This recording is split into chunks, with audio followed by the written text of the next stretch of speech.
grew up and I was taught that there was a heaven and there was a hell, and that these were two very real places.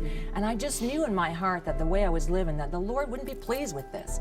And I would go to visit my mom at times, and she would have on these Christian shows, and she would have couples on that were so in love with each other, in love with the Lord, and very happy and showed a lot of joy. And I'd be like, boy, I'd really love to have that.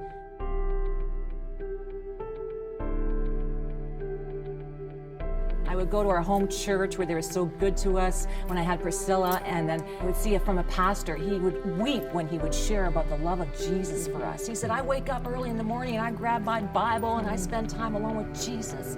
And he would just weep. And I was just like, what does he have? He has this love for the Lord. And then these people on these Christian stations. And then my girlfriend said to me once, she said, I want you to meet this businesswoman. I think you're going to like her. So I said, okay, great. So we go, and I walk into this woman's office, and all of a sudden the presence of the Lord was so real, I started to weep, and I was, what is going on here? And all of a sudden I see this beautiful woman, and she's dressed up, nice wedding ring, nice clothes, and I was like, the Lord, he is so personal. We serve such a personal God. He knew where I was at in my life at that time, wanting to become this business independent woman. He places this woman in front of me who has the whole look, but then she sits down in her desk, and she comes and she reaches down and she takes her Bible and she starts flipping through her Bible and knowing where to go and sharing these scriptures with us. And I was like, wait a minute. And she said, and the Lord was doing these miracles through her of healing, and he would have words for other people. And I was just like, what is going on with this lady, you know? Yeah. I walked away from that situation and I thought, I want what she has. And the Lord knew that deep in my heart, that I wasn't happy with how my life was going.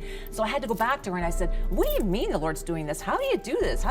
And then she said, I have a prayer closet off the side of my bedroom. And that's where I'll go in there, and I'll even spend hours with the Lord after dinner.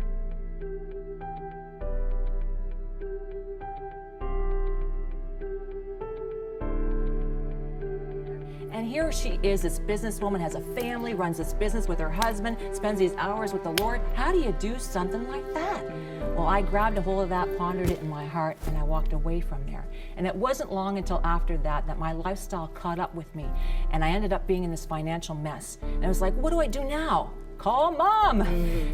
So I did. I called my mom up and I said, Mom, what am I going to do? And she said, honey, when I need big things from God, I lie prostrate. And I call out to the Lord. And I said, okay, great, click. There I go. I lie out prostrate on the floor. I cried out to the Lord.